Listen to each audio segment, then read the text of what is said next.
दिल्ली आबकारी नीति घोटाले में जो प्रमुख लोग अब तक गिरफ्तार हुए हैं उनमें कौन कौन शामिल हैं आपको वो बता दें। विजय नायर, आम आदमी पार्टी कार्यकर्ता। समीर महेंद्रू, आप शराब विक्रेता थे। बुची बाबू बीआरएस के नेता हैं। के कविता के पूर्व सीए थे। राघवन वाईएसआर कांग्रेस के सांसद के बेटे हैं और अब मनीष सिसोदिया जो कि उप मुख्यमंत्री हैं दिल्ली। मनीष सिसोदिया की गिरफ्तारी पर आम आदमी पार्टी और बीजेपी के बीच सियासी घमासान मचा हुआ। आम आदमी पार्टी ने शराब नीति क्यों वापस ली, ऐसा बीजेपी का कहना है। उस पर आम आदमी पार्टी कहती है शराब नीति एलजी ने वापस ली, हमने नहीं। शराब लाइसेंस से आम आदमी पार्टी ने पैसे बनाए हैं, यह बीजेपी का आरोप है। तो आम आदमी पार्टी कहती है अगर 10,000 करोड़ का घोटाला तो पैसे कहां हैं, पैसे होने चाहिए ना।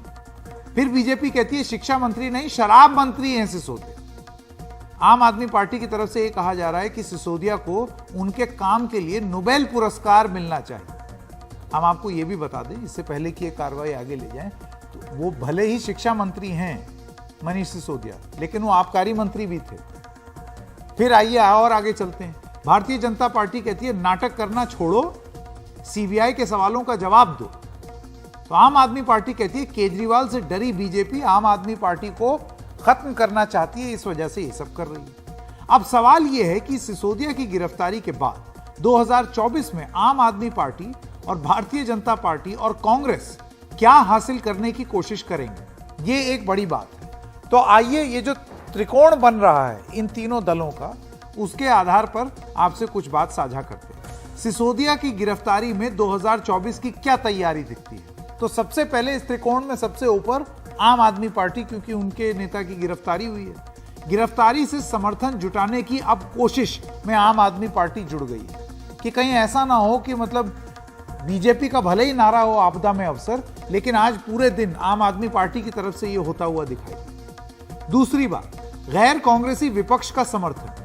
कांग्रेस की तरफ से उस तरीके का समर्थन नहीं आया आम आदमी पार्टी के लिए जितना और बाकी गैर कांग्रेसी जो विपक्ष दल हैं उनकी तरफ से जो ट्वीट आए या बयान आए वो सब देखने को। तीसरी बात, विपक्षी एकता दिखाने की एक कोशिश की जा रही है। यहां कितनी कामयाब होगी नहीं मालूम। दिल्ली की 7 लोकसभा सीटों में मुख्य विपक्ष बनने की एक कोशिश है आम आदमी पार्टी की, क्योंकि आप देखिए ये बयान भी दिया गया विपक्ष की तौर से ही दिया गया कि दिल्ली में 7 भले ही सांसद बीजेपी के हों, लेकिन इस बार जिस तरीके से यहां पर ये मैदान बन गया है जंग का, 2024 में शायद आम आदमी पार्टी उस दिशा में जा रही है। और दूसरी बात, विरोध प्रदर्शन दूसरे राज्यों में भी किया जा रहा है आम आदमी पार्टी द्वारा, ताकि देश भर में इसका लाभ या दूसरे राज्यों में भी इसका लाभ उठाने का मौका आम आदमी पार्टी को मिले राजनीतिक रूप से। तो ये तो हो गई राजनीतिक रणनीति इस अरेस्ट के बाद आम आदमी पार्टी। अब बात करते हैं कांग्रेस की।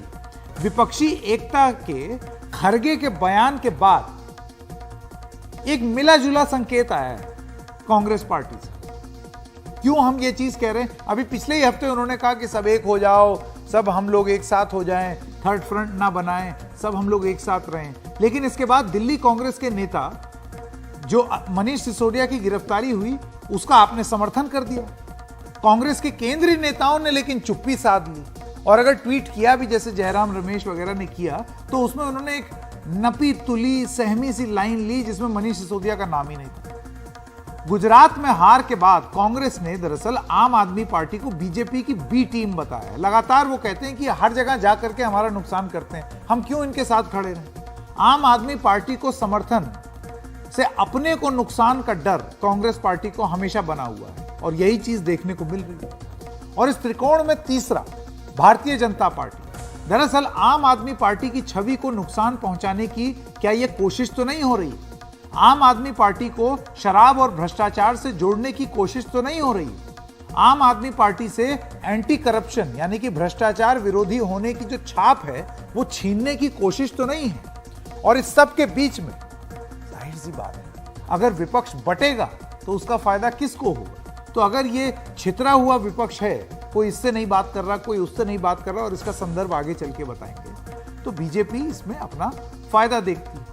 लेकिन विपक्षी एकता सूचकांक मनीष सिसोदिया की गिरफ्तारी के बाद क्या है, ये जो त्रिकोण है, इसके बाद हम क्योंकि इंडेक्स ऑफ ऑपोजिशन यूनिटी की बात करें, जरा फुल फ्रेम चले जाएं ताकि आपको एक आइडिया मिले। तो कौन कौन मनीष सिसोदिया और आम आदमी पार्टी के पक्ष में विपक्ष से खड़ा हुआ? 1, समाजवादी पार्टी, ट्वीट भी किया, रिएक्शन भी दिया। RJD, Jharkhand Mukti Morcha, CPM, Trinamool Congress, Shiv Sena UBT यानी कि उद्धव ठाकरे और बीआरएस, क्योंकि बीआरएस पर भी आरोप हैं तो वो भी साथ में आ गए। अखिलेश यादव जो अध्यक्ष हैं समाजवादी पार्टी के, उन्होंने ये बोला कि दिल्ली में शिक्षा के क्षेत्र में क्रांतिकारी बदलाव लाने वाले मनीष सिसोदिया जी की गिरफ्तारी करके भाजपा ने साबित कर दिया है कि भाजपा शिक्षा ही नहीं बल्कि दिल्ली के बच्चों के भविष्य के खिलाफ भी है। दिल्ली की जनता अब इसका जवाब अगले लोकसभा में भाजपा की 7 सीटों पर हरा कर देगी। फिर तेजस्वी यादव का ट्वीट आया जो कि अभी आप अपने स्क्रीन पर देख लेंगे। दिल्ली के शिक्षा मंत्री की गिरफ्तारी आश्चर्यजनक रही है, सीबीआई ईडी जैसी संस्थाएं अब स्वायत्त नहीं रही हैं, ये बात बोली है। हेमंत सोरेन ने ट्वीट किया, जबकि वो कांग्रेस के साथ समर्थन में हैं लेकिन अपना अलग दल है। तो गैर कांग्रेसी जो विपक्षी दल हैं वो सब यहाँ पर खड़े हुए। ये हेमंत सोरेन का ट्वीट आपके स्क्रीन पर है। पिनराई विजयन है केरल के मुख्यमंत्री, उन्होंने भी वहाँ लेफ्ट के नेता हैं, उन्होंने भी एक ट्वीट करके समर्थन किया। तृणमूल कांग्रेस की जो अध्यक्ष हैं ममता बनर्जी, उनका तो कोई बयान सामने नहीं आया, लेकिन पार्टी के राज्यसभा के जो नेता हैं डेरेक ओब्रायन, उन्होंने ट्वीट किया, उसमें उन्होंने समर्थन दिखाया। इसके अलावा जेडीयू, टीडीपी और अन्य जो नेता हैं जो बीजेपी को छोड़ दिया है, उन्होंने सिर्फ सीबीआई, ईडी और आईटी बीजेपी के असली साथी हैं, ये उन्होंने अपने ट्वीट में बोला। उद्धव ठाकरे की तरफ से भी बयान आया है, जैसे कि आपने देखा। ये सारे वो बयान हैं जो कि लगातार सामने आए हैं। भारत राष्ट्र समिति के अध्यक्ष के चंद्रशेखर राव यानी कि केसीआर के बेटे केटी रामा राव, केटीआर का बयान भी आया है, जो बीआरएस के कार्यकारी अध्यक्ष हैं। उन्होंने लिखा है कि बीजेपी कायराना राजनीति करती है और मजबूत पार्टियों के नेताओं का सामना नहीं कर सकती जो उसकी अक्षम नीतियों और भ्रष्टाचार पर सवाल उठाते हैं। तो ये कमेंट आ गया केटीआर की तरफ से। तो ये तो वो लोग हैं जो कि बोल पड़े, मुखर होकर के बोले। लेकिन कुछ ऐसे भी दल हैं जो चुप रहे, और उनसे सवाल यह है कि ये चुप्पी क्यों? विपक्षी एकता अगर लानी है तो चुप रह के तो आएगी नहीं। तो चुप्पी दल में सबसे ऊपर है कांग्रेस पार्टी। कांग्रेस के दिल्ली के नेताओं ने सिसोदिया की गिरफ्तारी का समर्थन किया है। हालांकि कांग्रेस के बड़े नेताओं की ओर से इस मामले में अभी तक कोई मोटे तौर पर बयान नहीं आया है, चुप्पी ही साधी हुई। कांग्रेस नेता अभिषेक मनु सिंघवी ने ट्वीट किया, लेकिन यह साफ कर दिया कि वो कांग्रेस नेता के तौर पर नहीं बल्कि मनीष सिसोदिया के वकील रहने के तौर पर यह ट्वीट कर रहे हैं। उन्होंने लिखा कि मनीष जी, भगवान आपका साथ दें। गिरफ्तारी की ताकत का इस तरह बार बार घोर, भद्दे और शर्मनाक दुरुपयोग परेशान करने वाला है। सिसोदिया फ्लाइट रिस्क नहीं हो सकते।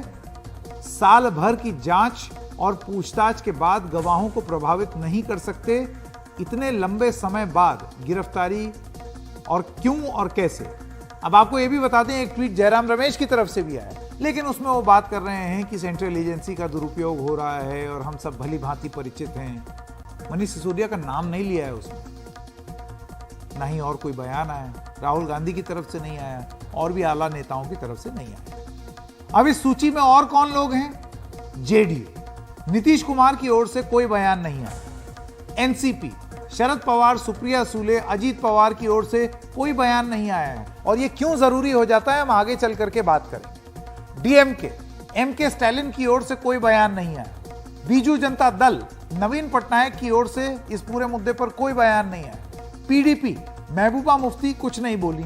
नेशनल कॉन्फ्रेंस, उमर अब्दुल्ला, फारूक अब्दुल्ला की ओर से अभी तक जब तक ये ब्रॉडकास्ट हो रहा है कोई बयान नहीं आया।